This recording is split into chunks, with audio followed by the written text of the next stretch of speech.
Well, welcome to day 2 of Grant Camp Week. If that doesn't wake people up, welcome to the Mid-Ohio Regional Planning Commission Grant Camp Week, day 2. Thank you, audience. If you could go ahead and mute yourself and turn off your camera. And when our speakers are ready to do their particular session, if you could turn on your camera, take control. If you're one of those folks taking over slides, go right ahead. We will take a PDF of all the slides and get that out to you. And if anybody wants a link to the recording, that will go out in the same email. That will probably be next week when we have all those things together. These will be posted on our YouTube. So thank you so much. We're State of Ohio, you're here to help us today. So we're really appreciative of that. So I'm going to introduce each speaker as they're speaking, and then I'll have a few announcements at the end. If you have some questions and you want to throw them into the chat, that will be wonderful. We'll try to answer them in the chat as much as we can, and we'll call something out if it looks like it's pretty major. So my MORPC colleagues, you can help me with that as well. So thank you, everybody. I'm Eileen Luby. I'm the Membership Services Officer here, and I love working with all these communities. So thank you for showing up today. And let's start with our very first event. I'll advance my slides here. All right, we're going to start with the Ohio Department of Transportation, and we will begin with safety funding. Let's see here. I don't know if I have the right. There we go. Jeremy Thompson, I believe you're up first. And you want to take control here of the screen, you may.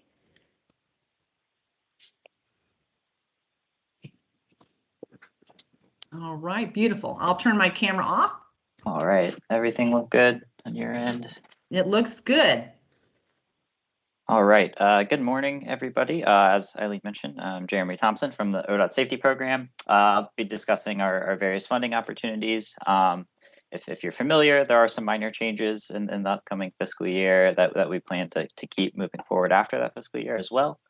So with that, I'll dive into some background over recent years and kind of why we're making a couple small changes with the Governor's top 150 intersection list. We invested over $400 million in intersection improvements around the state, largely because 37% of our fatal and serious injuries in the state happen at intersections, and intersections projects are smaller in footprint and kind of easier to tackle quickly. We've also been able to provide a record level of funding to locals. The gas tax increase led to a $50 million increase in our budget with the safety program. So we're running about a $160 million budget per year now.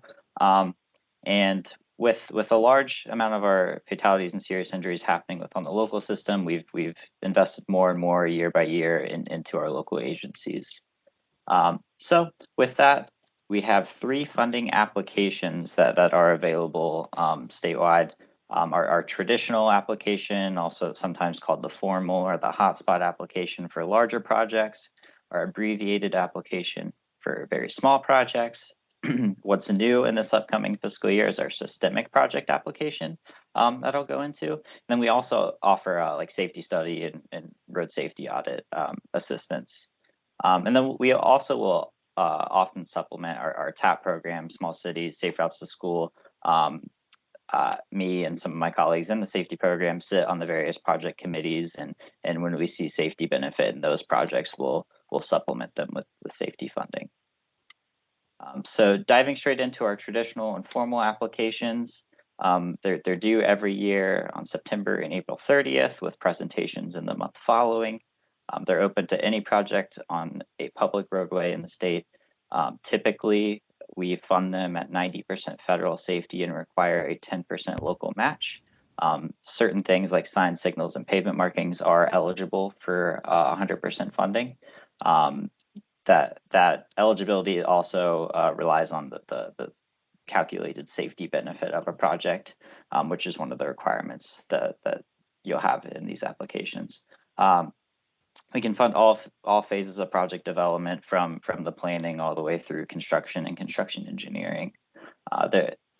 Starting now with our limited funding moving forward because of the large amount of investments we've made in the past few years, we are going to have funding caps per round. Just as an example, we might say this fall we're looking to fund $20 million worth of projects. Historically, we didn't have any sort of cap on a round, but we need to further prioritize our funding with all the investments that we've made recently. And in this next round this fall, we'll be targeting projects for fiscal year 25 and beyond. So with this application, projects can be funded up to $10 million, although we do try to keep them at $5 million or less, at least the portion that we're funding. Example projects are intersection reconfigurations like a roundabout or an R-cut or J-turn, some roll curve realignments, whether that's vertical curve or horizontal curves, and some interchange upgrades. We funded a couple DDIs in the last couple of years and a couple other unique interchanges. So the base criteria to submit for this application it's not too difficult to meet. There are over 13,000 intersection and segments that meet this criteria around the state. It's 3 crashes per year in a 3 to 5 year period, and 30% of those crashes should be some form of injury or fatality. That's mostly because we have to meet safety goals. Our funding has to be justified for safety purposes, and that kind of gives us that baseline to know what we're funding has the potential to be justified at least. So the information required to apply through this traditional or formal process, there does need to be a safety study done ahead of time, so that'll go through kind of do a full-blown analysis of that intersection segment corridor, map all the crashes, and pick countermeasures that are appropriate for the crash trends happening there. And then that study will include like how the project itself that it's recommending will solve the crash problem, and it'll also do that analysis of the safety benefit, the monetary safety benefit. So a list of application requirements are on the right. When Eileen sends out the PDF, that application requirements button is hyperlinked to our site. We're constantly updating it. Things like our scoring has changed. We've added some extra metrics when it comes to addressing crash severity and equity and a couple other things. So that's all the like spreadsheets or random files are on that link that will need to be completed to apply through this program. I'll move on now to our abbreviated applications, which are smaller in scope than that, require way less effort. There's not as high of a threshold to apply through this program. So once again, it's open to projects on all public roadways. We have to meet that 10% local match when we're using federal safety dollars. Same stuff is eligible for 100% funding though. Once again, we do need to further prioritize our funding. So we're going to have funding caps per round, and these will be reviewed quarterly. So that our full-on application reviewed twice per year, semi-annually. Abbreviated applications will be reviewed at the same time as those, as well as the same time as our systemic applications. So 4 times a year for these. We encourage the use of our purchasing contracts. If you're unfamiliar with them, I manage a couple purchasing contracts, particularly for pedestrian and bicycle infrastructure, simple stuff like pavement markings and signs. And they're through DAS, so any agency within the state is welcome to use them. But we encourage the use of them through this program because it gets our infrastructure in the ground fast. Typically, by the time an application is accepted, if it's using a purchasing contract, that construction happens within 6 months. So it's really quick. And then this application is usually only for construction or some type of purchase or work order. We want to stray away from any sort of intense design when it comes to this application. So projects may be funded up to $500,000, but that's kind of the past maximum amount. We're trying to knock that down to $250,000. Once again, just trying to focus on those materials, those quick hits, pavement marking signs, some simple signal upgrades. So example projects, pavement marking sign upgrades throughout a corridor or segment, some localized pedestrian improvements, and our systemic program will handle larger pedestrian improvements. So that's why I say localized. High friction surface treatment, that's one of those that we may fund over that $250,000 cap. And simple signal improvements like some supplemental signal heads, some pedestrian signal heads, things like that. The criteria for that, just the pure crash quantity criteria, that injury component isn't necessary for our abbreviated application. We ask that it can be completed within 2 construction seasons, because the point of this program is those quick hits. It's more of a reactive program. If a crash happens, we want to do what we can to address that so it doesn't happen again. And we are not trying to get into any sort of right-of-way purchasing, because that'll knock that schedule beyond 2 construction seasons, most likely. So the information needed for this application is a lot less than the one I mentioned before. So some sort of abbreviated study, which really is just a couple pages explaining the safety problem and what countermeasure you're proposing should address that problem, an estimate of that countermeasure, of course.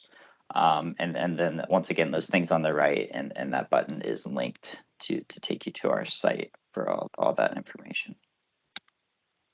Now I'm going to dive into our third and new application type, our systemic applications, which if you've heard of our pedestrian safety improvement program, that was kind of the pilot project out of the safety program for any sort of systemic projects. So a lot of this application is being based off of the work done through that program. So once again, it's open to projects on all public roadways. If we're using federal safety dollars, we do need that 10% local match typically. There will be funding caps per application round. We are targeting roadway departure projects as well as pedestrian safety projects. And the projects have to provide some sort of new or upgraded infrastructure. Can't be used as a maintenance program. And we might be able to even tack on some countermeasures to already programmed projects, like getting on our resurfacing schedule to install a road diet or some of these pedestrian improvements is highly recommended. And this program will kick off in January of 2022, so halfway through this upcoming state fiscal year. So some of the thresholds or criteria that has to be met through this program. We'll fund roadway departure projects up to $5 million. They're a little more intense in nature, things like shoulder widening, and pedestrian projects can be funded up to $2 million. Some example projects for pedestrian, with our pedestrian safety improvement program, we did citywide pedestrian crossing upgrades, but that can be blown up to county or region-wide, and also some more localized sidewalk projects. For roadway departure, we recommend things like shoulder widening, rumble strips, rumble stripes, and clear zone clearing in a systemic fashion being brought to this program. Some more criteria. We kind of determined what eligible roadways are, and just the basic way we did this is finding where crashes are occurring and what these roads look like. So around the state, pedestrian crashes are happening on those functional classifications listed, where the speed limit is 25 to 45 miles per hour. That link there, our active transportation need and demand scores, was a recent analysis that was done, just kind of determined so the need is more equity based and the demand is more pedestrian generator based. And they're both scored out of 4. So when those add up to greater than 5, we know that we need to invest in pedestrian infrastructure there. So that's why that's listed. For roadway departure, similar analysis, we found those same functional classifications are where our roadway departure crashes are happening, and where the speed limits are over 35 in urban suburban settings or over 45 in rural settings. That's where they're happening. And I will say this: some of these criteria are subject to change. We're still doing some of the data backing, and we plan to publish this probably next month. So the process for this, it's pretty simple, more similar to the abbreviated application than the traditional or formal application.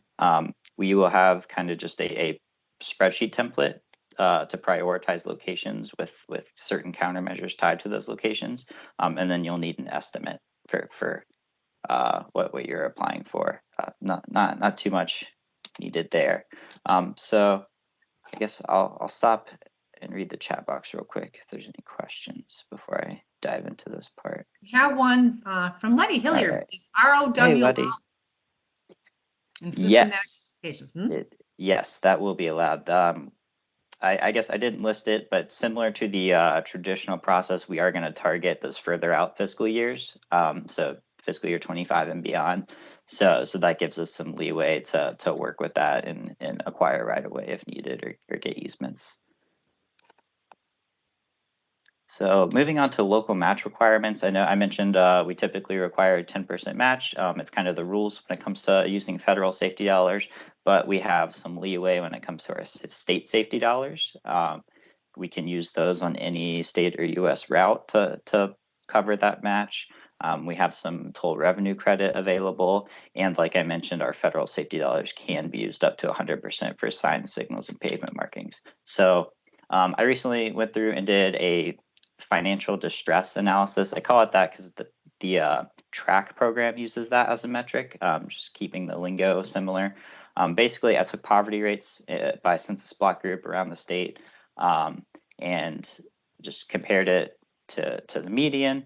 And we're going to try to cover that 10% local match when we can, when the safety ask or the cost can be justified for safety reasons. We are going to try to cover that 10% local match for agencies that we consider in financial distress. So if you're on the auditor's website as in fiscal emergency, or if your average poverty rate is above 10%, that will make you eligible for this reduction in local match. And that, again, that's something we're continuously working on, so it's subject to change. There's a social equitability task force right now at ODOT that's looking further into metrics to use for this type of thing. So stay tuned about this, but for now, we're just using kind of poverty rates for this. How to apply. Our district safety review teams are the main point of contact. Any of these applications will be kind of funneled through them to start off. They have access to the official application forms and stuff, and any project in the end will be programmed by them, and they'll be involved. So they need to be on board ahead of time. So that link is just a list of respective district contacts for that. And I mean, us as central office are more than willing to help at all, but in the end, we're reviewing the projects and the districts are the ones submitting them to us. Last thing I wanted to share is just safety study assistance. We don't require any sort of match for this. We're able to fund studies at 100%. That request link there goes directly to my inbox. If the study makes sense and it's something that I can see a project coming out of, then we're very, very likely to fund it. We have plenty of task order contracts with kind of consultants that are basically an extension of staff to us that we have to help do these. And once again, yeah, no local match required for this. We can do safety studies, road safety audits, speed studies, sometimes feasibility studies. If it's getting to that feasibility study range, sometimes we will ask for a local match because they can be pretty pricey. But that is all I had to share when it comes to our various applications and funding buckets within the safety program itself. All right, Jeremy, thank you so much. That was very nice and concise. So we'll have all these on the slide deck, and we're going to we'll transition over. We've got lots more to talk about in the state of Ohio safety. So I'm going to grab the screen back real quickly, and we're going to be moving into the Ohio Bridge Partnership Program. And so Jeff and Nicole are both going to do this. Jeff, I'm going to assume you're going to go first, and you'll be talking about the Bridge Partnership Program. All right, perfect. There you are. So you want to steal my screen here, Jeff? Yeah, I'm gonna, Nicole, are you running that there? There we go. Good. I'll turn myself off. And sadly, in the state of Ohio, since we're moving out of the safety area, even with our cars and vehicles with added safety functions, we still see so many issues with distracted driving. So we're all very much, we appreciate all the programs that Jeremy just went over. All right, Jeff, take it away. Okay. All right, we've combined everything. Yeah, so actually Nicole's are the first slides here in the deck. I'm a little bit further on down, so I'll let her pick it up. Yeah, so we have combined everything. So we'll actually be talking about the local major bridge program, the municipal bridge program, the Ohio Bridge Partnership Program, and the small city program. And I do apologize because for some reason when I started presenting, it didn't give me the option to turn my camera on. So I'm just glad the audio is working. So first is our local major bridge program. This provides federal funds to counties and municipalities, and it will pay for bridge replacement, bridge rehabilitation, or bridge demolition projects. The demolition projects will be given a lower priority than the replacement and the rehabilitation because our main focus is to really replace and rehab these deficient bridges. So what is a local major bridge? It's a movable or lift bridge, or it has a deck area greater than 35,000 square feet. And so currently we have 54 bridges that can be classified as local major bridges. Our applications are accepted annually from September 1st through October 1st, and we have an annual budget of about $20 million. So in addition to meeting the criteria of the definition of a local major bridge, there is certain eligibility criteria. It has to have a general appraisal of 4 or less, or be legally posted for load restriction, has to be open to vehicular traffic. We will make an exception for this if it has been closed recently due to safety concerns for the traveling public.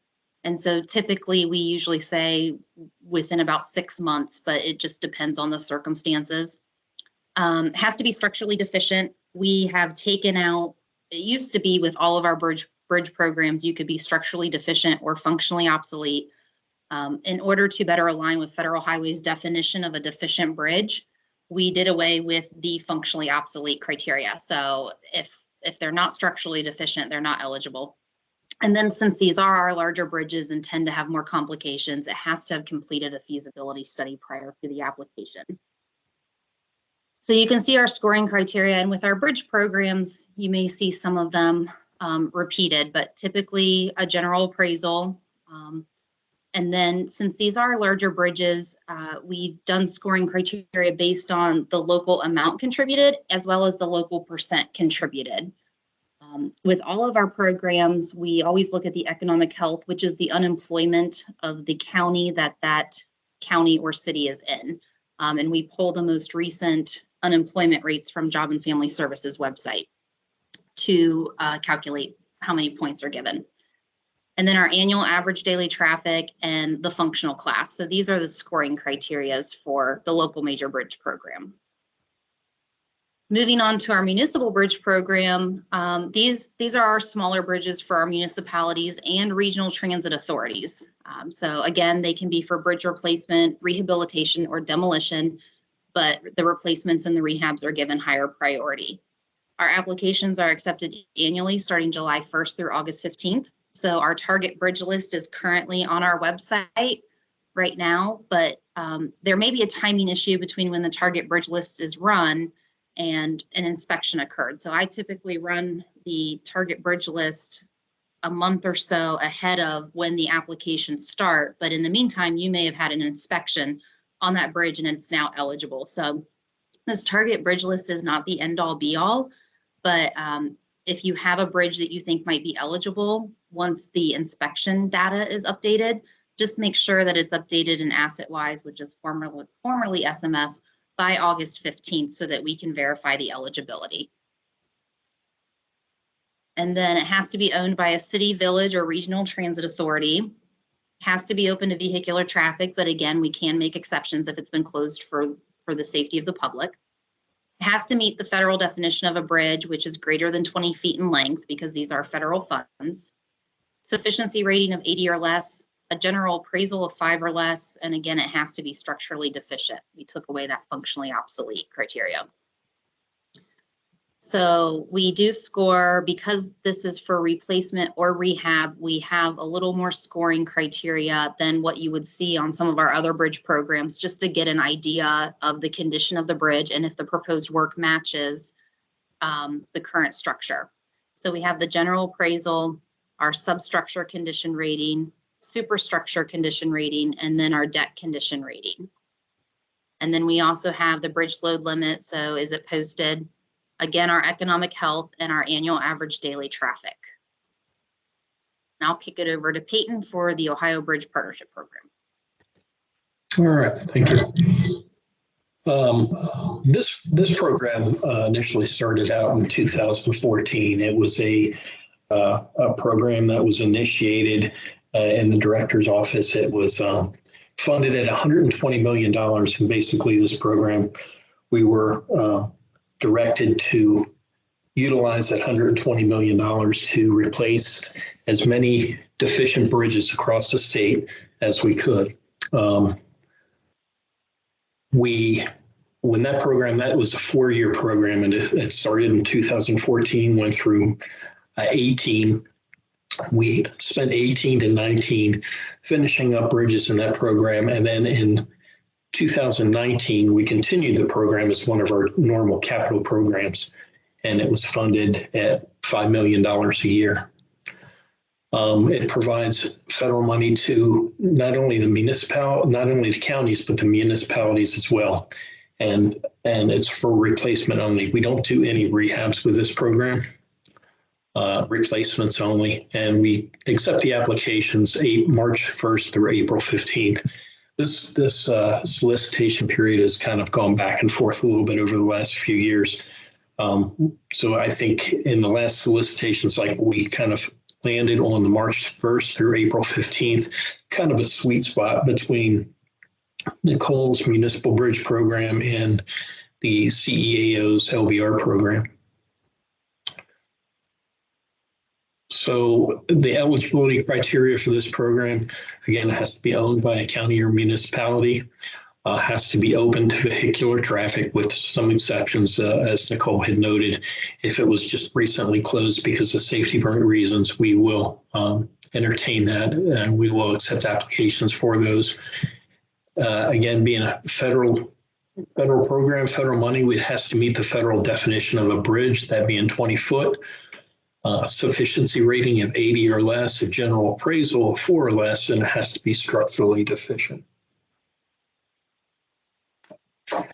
And we have similar scoring criteria to the other bridge programs. Mine's a little bit different in that I put the greatest emphasis on the scoring and the evaluation of the projects on the general appraisal and the sufficiency rating. But we also look at the deck summary, additional factors. Those are things that we consider. Specifically, one of the things that we look at in that area is how many bridges has a LPA already received through the program.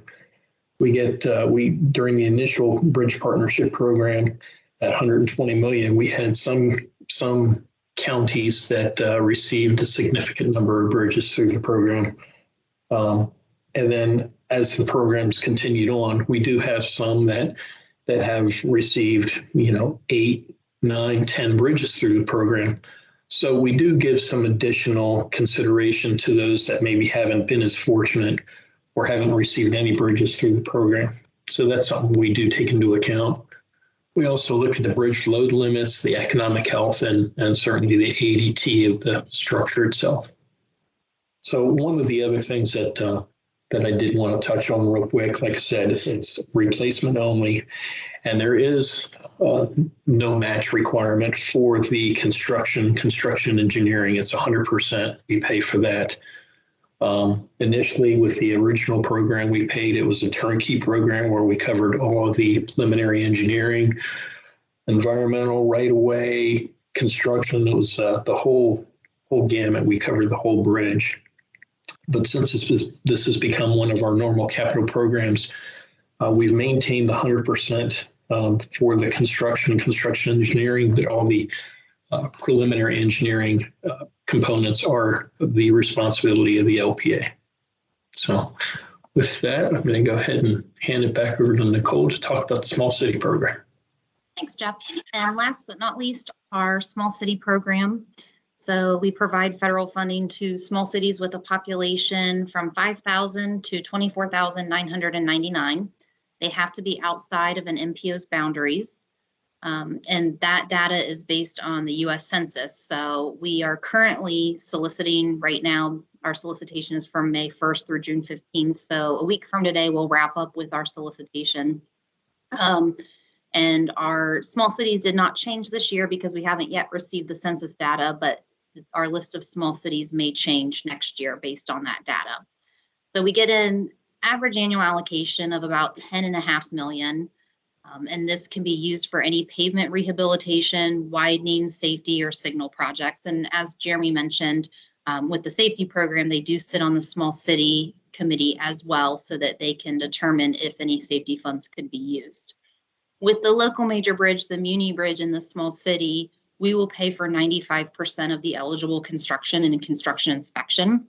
The other 5% and anything over the funding cap and any of the preliminary upfront costs are 100% the responsibility of the municipality, small city or county, but they can supplement that with other funding opportunities such as Ohio Public Works Commission. So the scoring criteria depends on the type of project. We score based on the average daily traffic, volume to capacity, and the economic health for all projects. And then if it's a roadway project, the bulk of the scoring, the remaining 40 points, is based on the pavement condition rating. For our signal and our safety projects, we refer to different safety data, such as, is it located on a SIP map? Is it red, high priority, or blue, or not? The crash frequency and the equivalent property damage. Widening projects, we used to consider safety, but then we had determined that they're not always safety related. So for widening projects, we will actually score it both ways and give the higher points. So we'll score it based on the safety data as well as the roadway data, and whichever one scores the highest, that's the score that we'll take. So again, you can see the point breakdown for volume to capacity, economic health, and their annual average daily traffic. And this is the scoring criteria for all projects. And then for our roadway, we base it on the pavement condition rating. And then for signal and safety, the remaining 40 points would be divided between whether it's located on a SIP map, the crash frequency, and the equivalent property damage. So that's all we had. All right, very good. And I want to just ask a small city. We have a couple of villages that are over 5,000. Johnstown and Sunbury come to the top of mind. Does that count as small city? So Johnstown, with the last census, and I got my camera working, so hi everybody. Small city, Johnstown was actually a village. I do believe when the census data comes out that they will upgrade to a small city. So we are working on getting communication out to those small cities who may not have been eligible before, but now are eligible. We just have to wait on the census data. Okay, very good. Yeah, there's a couple of them in Central Ohio getting ready to become cities. I didn't know if a village that was over 5,000 counted. We have had one village that was still, the village of Ada up in District 1 was, it was still classified as a village, but meant the population criteria. All right, very good. Audience, go ahead and throw things into the chat as you think of things, but we're gonna keep on going. Thank you so much. It was great. So let me take the screen back, and we're gonna be moving on now to, let's see, it's TAP funding with Jeffrey Shaner. Jeffrey, go take, the floor is you. Actually, Jeffrey, I think you gave me your slides. You want me to advance the slides, Jeffrey? I'm having computer issues, so can you hear me okay? I can hear you. I'm trying to think if yes, I can hear you. Yeah, I can advance your slides for you. With that will work. I think you can see my. Oh, yes, I can see it. Perfect. Okay, I'll turn myself. Can you still hear me? Yes, I can hear you. Go right ahead. And now I can't hear you. I hope I have the controls going. Please bear with me. If anybody has any questions, I'll look through the chat when I get done presenting.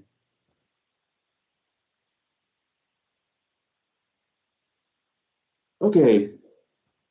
TAP, or Transportation Alternative Projects, is a statewide rural program. We get about $11 million annually.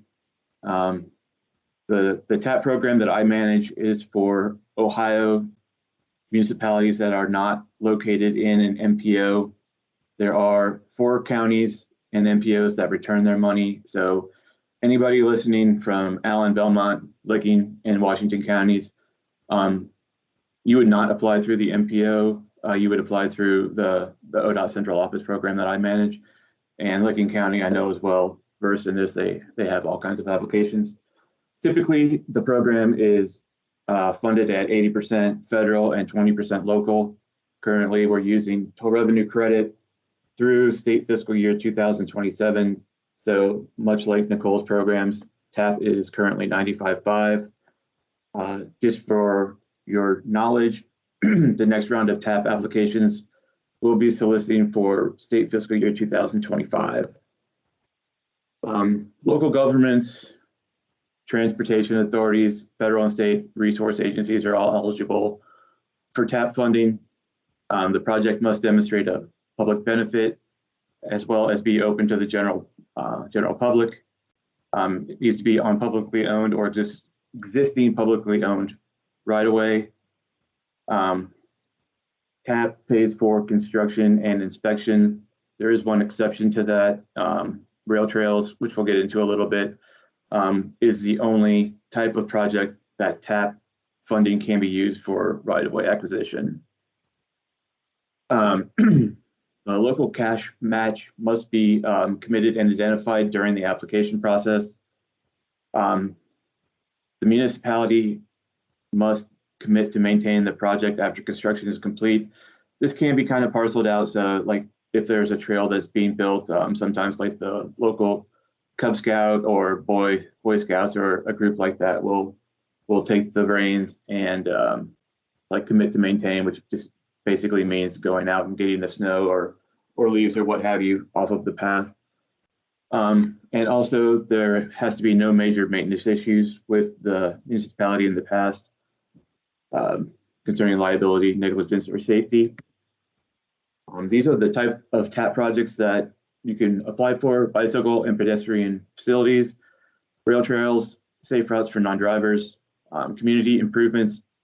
That is going to be typically your rehabilitation of like a covered bridge or a transportation hub like bus hubs or train hubs, and environmental mitigation.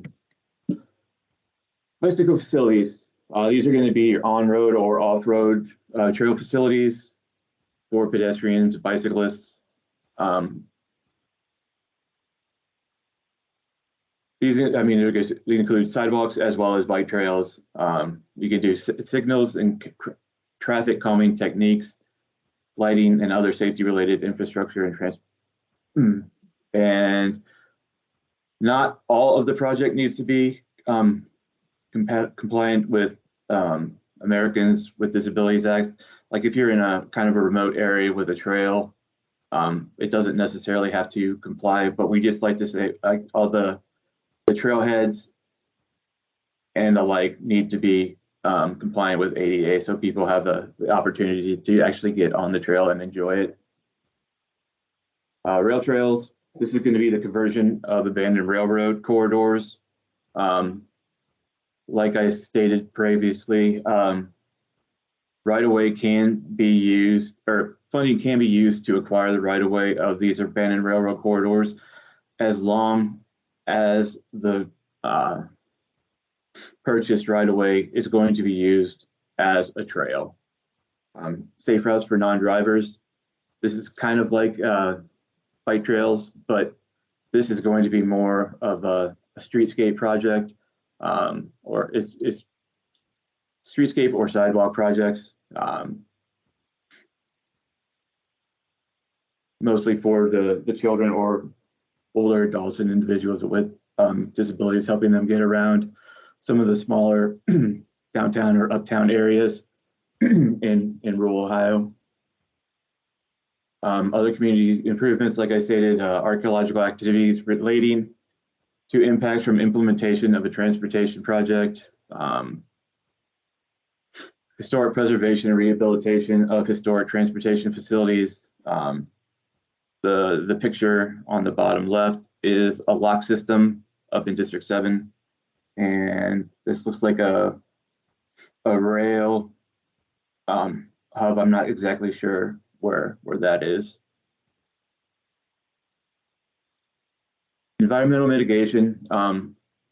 There's a little bit of confusion about this. If you're trying to address stormwater management, the stormwater management needs to be because of highway constructed runoff. So it's kind of a very kind of pigeonholed project. We don't really see very many of them, and it kind of seems like when we do, the intent of the project is a little bit different than what the intent of FHWA is.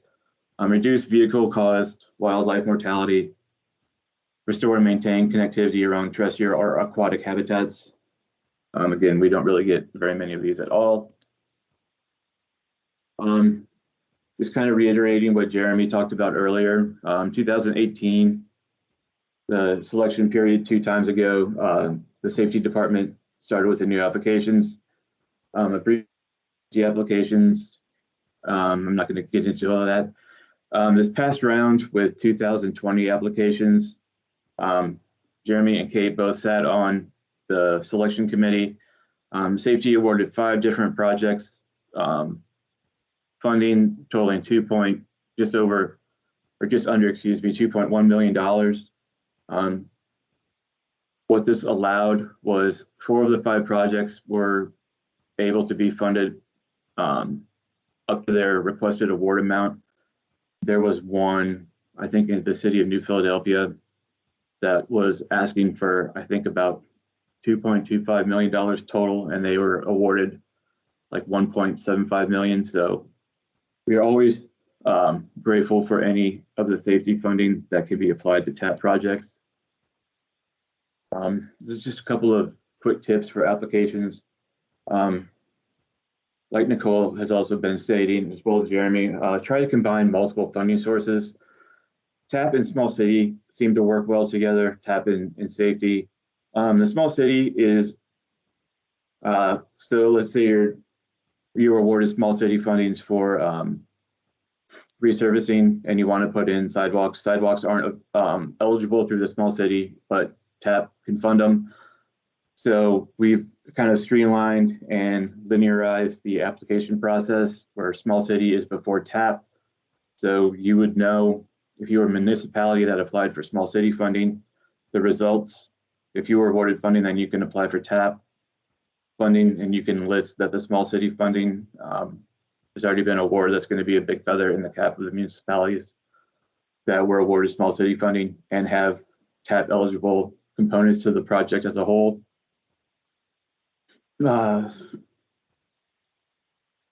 Break up large projects. TAP is awarded $11 million per year, like I stated earlier. This past year, we received 59 applications requesting over $95 million in TAP funding. So the funding is very competitive. Usually the largest projects we like to fund are about $1.5 million. And that's just to make sure that we able to fund 10, 11, 12 projects a year rather than 4 or 5 if everybody's getting funded $10 or $2 million, excuse me.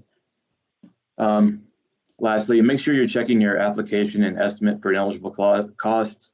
Construction and inspection are the only areas for TAP.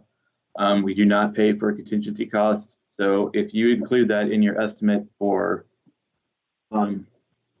your project cost, those contingency costs are going to be taken out. So your application might be a little bit less than what the estimate states. Also, since we are funding projects out, make sure you account for inflation. Usually 3 or 4%, nothing outrageous. This is just real quick 2019 application. This is a good project that was awarded funding in multiple programs.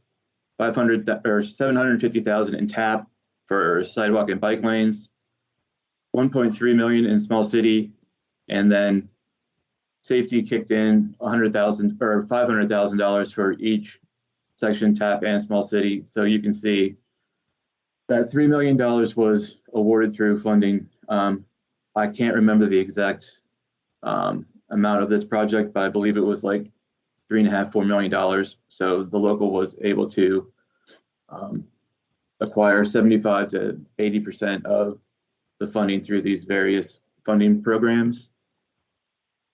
We don't really need to go into this. We do project audits on projects that have been closed in FEMA's for 5 years.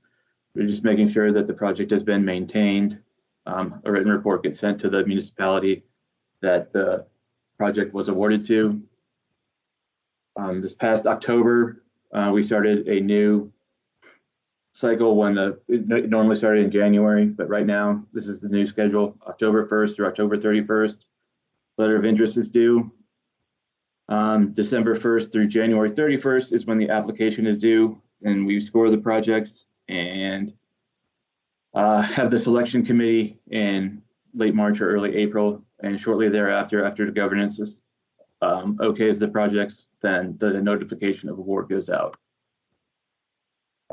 Because our funds are very competitive, these are just a couple of other areas that fund projects typical of what you would apply for through TAP. The Ohio Department of Natural Resources, Dwan Hammonds is going to be your contact there. Clean Ohio, the funds can be used for the local match, environmental cost, or design costs. Ohio Public Works Commission. And then there's a relatively new grant that FHWA has. It was Tiger, then it was Build, and now it's Raise. Rural populations under $200,000 has to be a minimum of a $1 million project. Urban populations greater than 200,000 have to have a $5 million project. What's good about these funds is you can get, like, let's say you have a master plan for your municipality. Some of that includes a streetscape, also trails. You can bunch all those together and just apply for one grant rather than kind of piecemealing it together. I mean, don't get me wrong, piecemealing works. It just takes a while if you have a relatively large project that you're trying to get built. So I would encourage anybody with a grand or elaborate master plan for your municipality to just get in contact with Federal Highway, the Ohio Division, just to talk about these raise grants. So that's everything that I have. All right, boy, Jeff, thank you so much. This is a lot. I can think almost every community could benefit by everything you just went over. MORPC team, you're going to be up next. And before I move on to that, I'm going to quickly jump to my announcements. So I'm going to take charge for just a second on the screen. I'm going to come back to my MORPC team here for our final session. We're doing great on time, but I thought I'll just do the announcements really quickly since some of you might not be in the MPO and might not need to stay for the next portion. So this is our Grant Camp Week schedule. We'll be tuning into our last presenters in just a moment. But tomorrow we will be talking about ODNR and OPWC and OEPA. All right, from 10 to 11. Thursday, we're going to talk about rural broadband, rural planning, and then Central Ohio broadband. Nice session in the morning. Then in the afternoon, right before commission, we're going to do a short 101 transportation on how you go after, how we make decisions on federal funding in the MPO area. Well, that little process of what goes on there. And then Friday will be SWACO and Franklin County Soil and Water. So let me make sure, and then these are some nice programs coming up this summer. We'll be doing one on modern rural government. We'll be doing one cultivating your next leader. We'll be doing one on zoning rules that benefit your community. This will be largely for the rurals, and we'll have a nice social media forum. And again, there are some private folks on the call today. If you want to know more information about our signature activities that you can sponsor, those are the two big ones, State of the Region and the Fall Summit. We have a cute program being announced on some scholarship available to all of your employees. If you're a MORPC member government, all of your employees are eligible for 2 potential master's programs at Ohio University. We're going to have a little open house on that on June 17th. Okay, MORPC team, you're up. I'm going to go right back to my intro slide there. And I'm proud to introduce Tom Graham. And Tom, you'll introduce your colleague when she starts to speak as well. So Tom, you can take my screen away and take over. Thanks, Eileen. You should be able to see my screen now. Excuse me. I'm going to go over the MORPC-Attributable Funding Program. This is a program that administers many of the federal funding sources which you heard about previously, but does so within the MPO area, which is largely Franklin and Delaware County. Little introduction. We have approximately $36 million available annually to allocate through MORPC-Attributable Funding. This accounts for STBG, CMAQ, and TAP funding. We solicit applications on a 2-year cycle where we're doing 2 things. 1, we're requesting updates to previous commitments that we have made, and 2, we are soliciting applications for new commitments. So we generally have the $36 million available, but that depends on any modifications to outstanding commitments that we may receive during a cycle.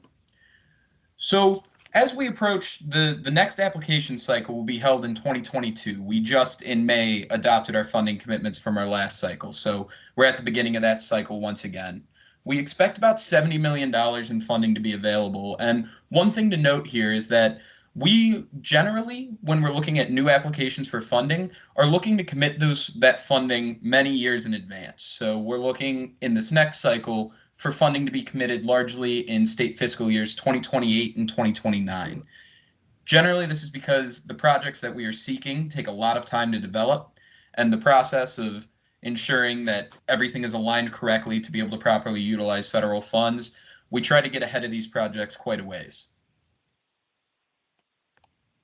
This slide shows you a little bit about our general 2-year cycle that we go on.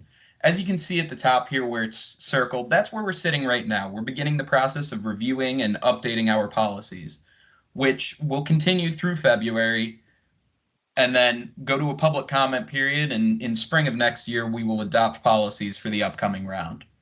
After we adopt policies, as you can see here with this red arrow, we'll hold an applicant workshop, and this will sort of be the kickoff for the next application cycle. That applicant workshop is where, if you're interested in applying for MORPC-Attributable funds, that's where you really want to start tuning in and getting involved in the process. That will be occurring tentatively scheduled for May of 2022, following which we will be soliciting updates to previous commitments, which I'll explain a little later in the presentation, but also screening applications, which will be asked for new screening applications for new commitments, which will be requested to be submitted by July of 2022, following which we'll provide some feedback on those screening applications, verify eligibility, and at that point, applicants will move forward with submitting a final application by September of 2022. The idea here is that we don't want applicants to go through the whole application process and in the end recognize that their project isn't eligible. So we provide that partial application in advance to make sure that everything's on track before you move forward with submitting a final application. Following that, we move into reviewing and evaluating the applications with our attributable funding committee, who will then recommend funding commitments, hopefully in December of 2022 or early 2023. At that point, those funding commitments go to a public comment period, and following the public comment period, we move forward with adopting those funding commitments and then starting this whole process over again. Largely, I described most of this on the past slide, but included in the slides is a little breakdown with the dates, just to be a little bit more clear on when you should expect certain things to come due. So eligible activities for MORPC-Attributable funding. Roads and bridges, including construction, new constructions, widenings, reconstruction, and maintenance. All of these fall into eligible activities for MORPC-Attributable funding.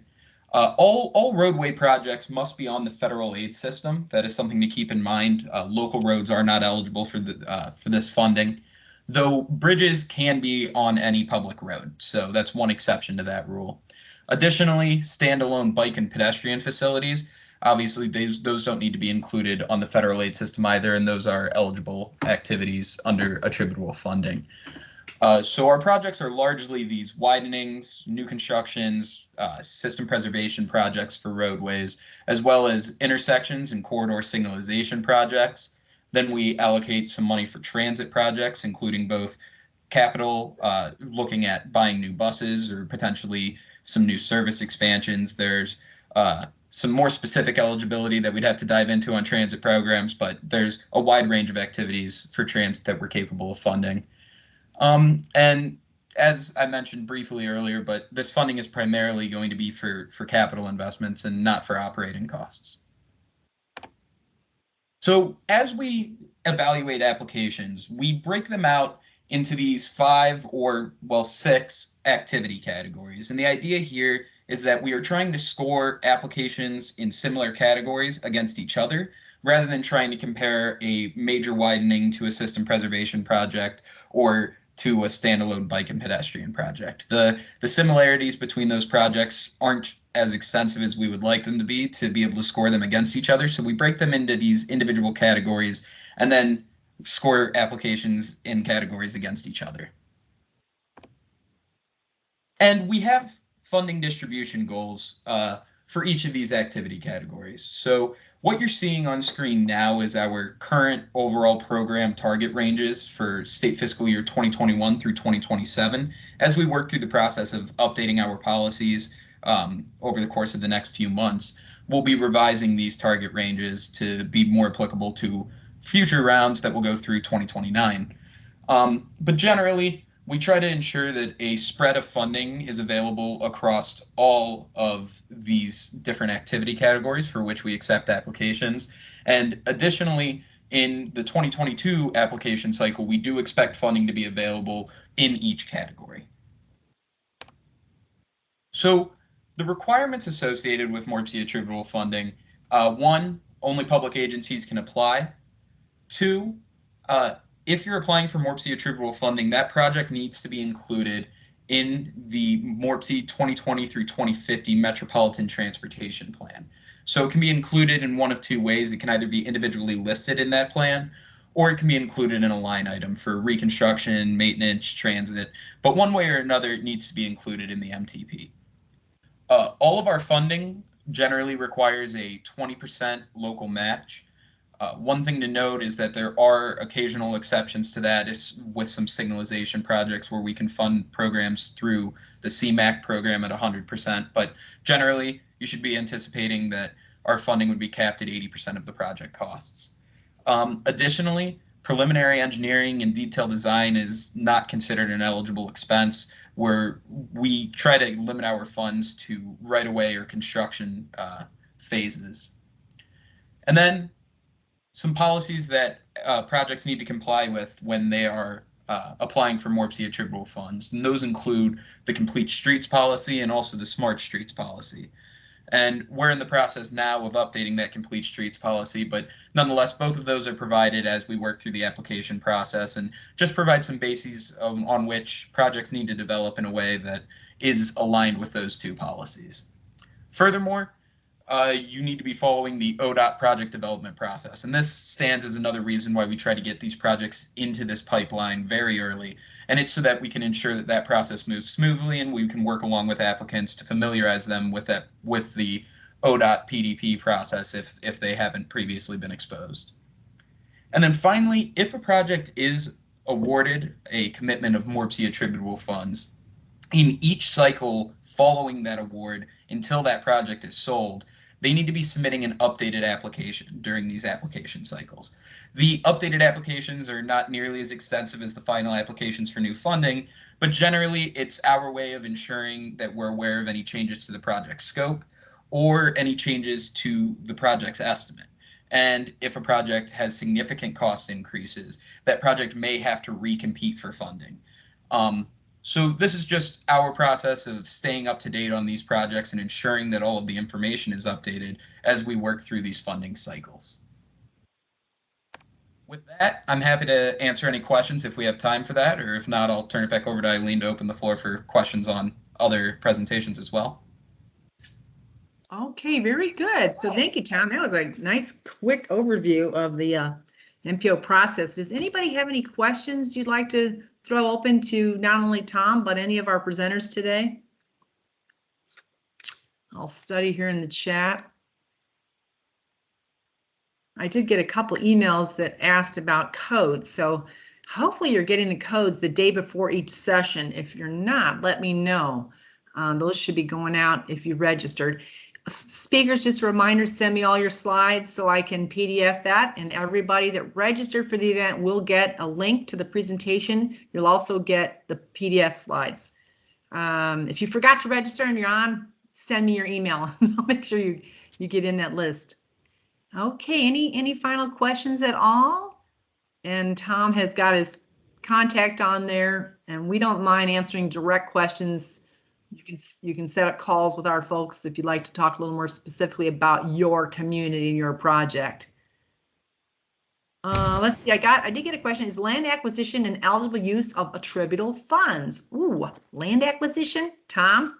Yeah, of course. Right-of-way acquisition is an eligible use of attributable funds. So as long as it's for right-of-way associated with a project, we are able to use that funding. Okay, very good. All right.